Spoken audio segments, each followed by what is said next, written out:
Hi everyone, I am Surabhi and I welcome you to a brand new episode of the Luchi and Muttons podcast. For those of you who are not familiar with me, I am Surabhi and I run Luchi and Muttons Dog Behavior and Nutrition. This is a canine care practice that is based out of India, and I work very closely with pet parents through one on one consultations to help them meet their dog's behavioral and nutritional needs. Thank you so much for tuning in to the Luchi and Muttons podcast today. It's a new year, so happy new year to all the listeners there. And I'm really excited to do the first episode of the new year on a topic that I feel very passionately about, which I also think should be, much bigger part of the narrative on care for dogs. And so today I'm going to actually be talking about the importance of sleep for our dogs and how that influences their physical and behavioral health. At the end of the episode, I'm also going to invite you to engage in a little bit of an exercise to really understand your dog's sleep better. And I found that, both with experience as well as through the clients that I've helped do this exercise, I found that it's a great way to really understand more about your dog's sleep. Find ways to sort of support them better and use this really as an opportunity to connect with them in ways that are very meaningful and quite impactful. So let's get right to it. Um, did you know that dogs need anywhere between 12 to 16 hours of sleep every day? A lot of people who I sort of share this tidbit with are often surprised by it because they assume that dogs need anywhere between 8 to 9 hours of sleep, very similar to human beings, but that's actually not true. And so puppies, older dogs, and even dogs who are sick or recovering might need more sleep. But the average looks like 12 to 16 hours of sleep every day. It's important to remember that dogs are polyphasic sleepers, which means that unlike human beings who can actually meet their sleep requirements in a single stretch or even two stretches, dogs actually access the sleep in multiple phases throughout the day. So for them, it's not just about a good night's sleep, but it is really about multiple sleeping opportunities throughout the day and night. And, again, sleep is so critical for our dogs' emotional, physical, and behavioral health. One of the things I ask clients when they come in for a consultation with me is just how much sleep their dogs are getting. And most dog parents report anywhere between 8 to 10 hours of sleep, like I said, and think that that's enough. But hopefully by now you know that that's nowhere close to being enough.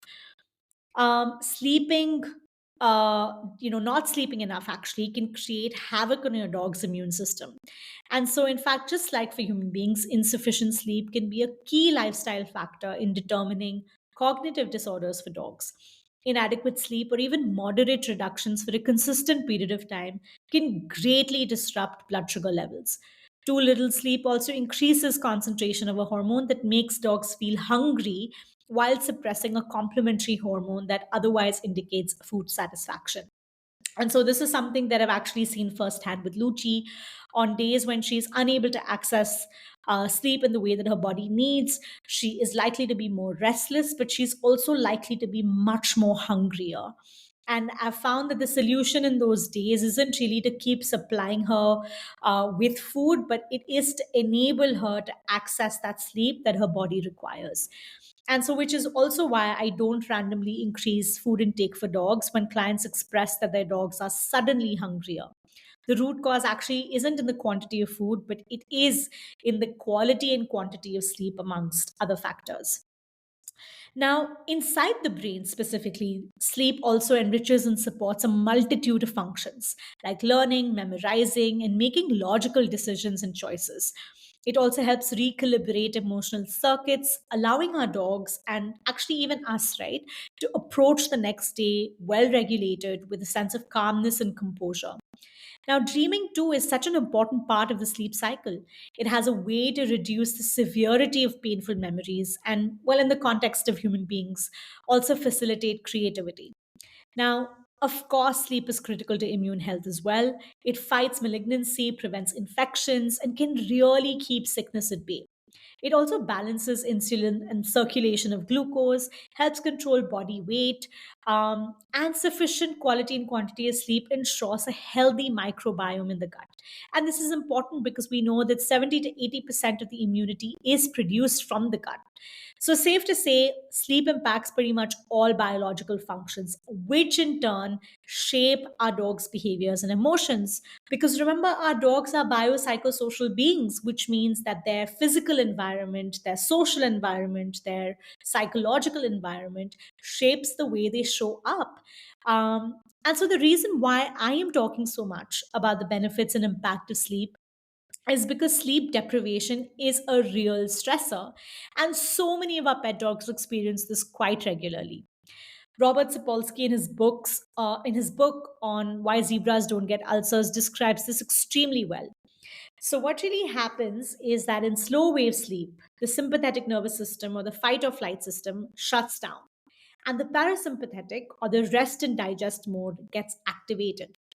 During REM, however, because of dream energy and rapid eye movement, the SNS turns back on and there is secretion of glucocorticoids or stress hormones. Now, what is important to remember is that this dialing up and down of the SNS and PSNS is regular functioning of the human body, right? Sometimes even getting up from a sitting position can cause activation of the stress response because that's what's normal.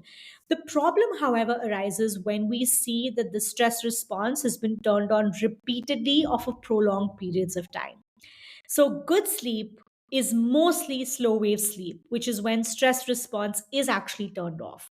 Now, when our dogs experience sleep deprivation, that sleep induced decrease of the stress response doesn't actually occur. Instead, the stress response simply rises. Now, overactive stress responses have been associated with damage to the hippocampus in the brain, along with a host of other consequences for physical and cognitive health. It's also important to note that when I'm talking about sleep deprivation, I'm not talking about a total lack of sleep. I'm essentially saying sleep deprivation refers to not being able to access the amount of sleep as well as the quality of sleep that the body actually needs to be able to recharge and rewire and recalibrate all of their different systems. Now, the thing is that while sleep deprivation can be a stressor, stress in the environment and in life can also cause little sleep. So now you see the vicious cycle that we're getting into. Stress not only decreases the quantity of sleep, but also compromises the quality of sleep. So instead of getting the right amount of slow wave sleep, stress actually results in more shallow sleep stages, which is essentially fragmented sleep.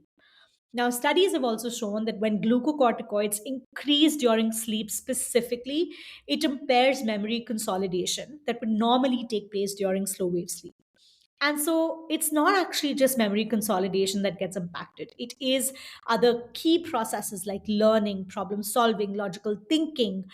All of these get impacted when our dogs don't get the right quality of sleep.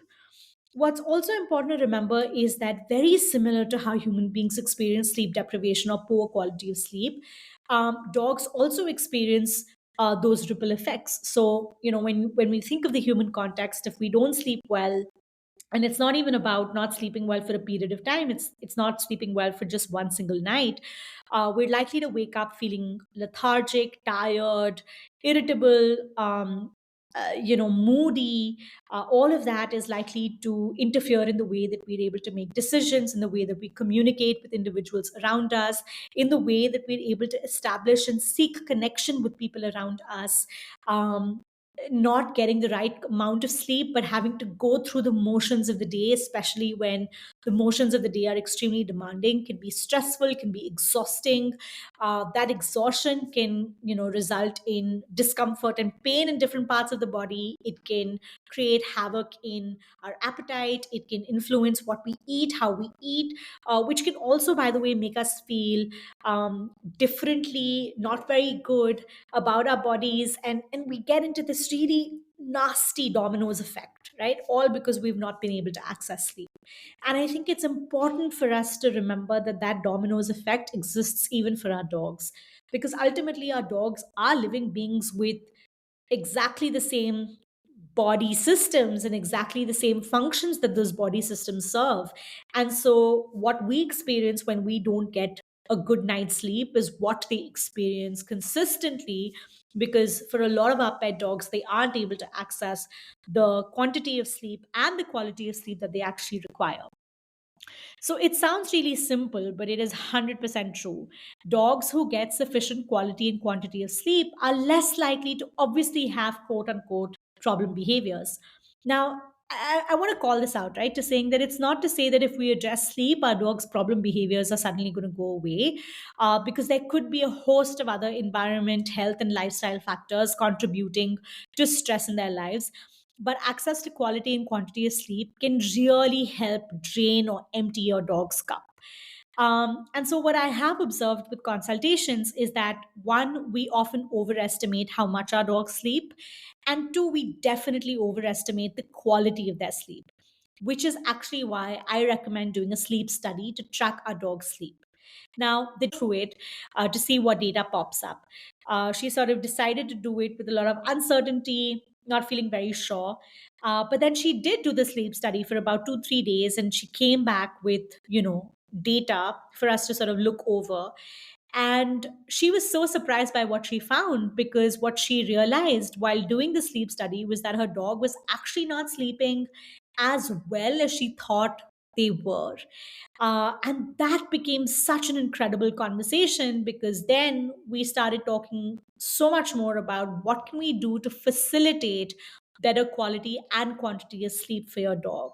And when we were able to put those things into place along with other environmental and lifestyle recommendations, we did start seeing a significant change in how the dog was feeling and how the dog was behaving.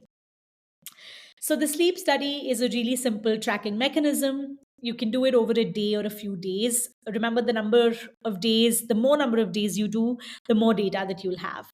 So, ideally, you want to track when your dog sleeps, when your dog wakes up. This includes, short naps.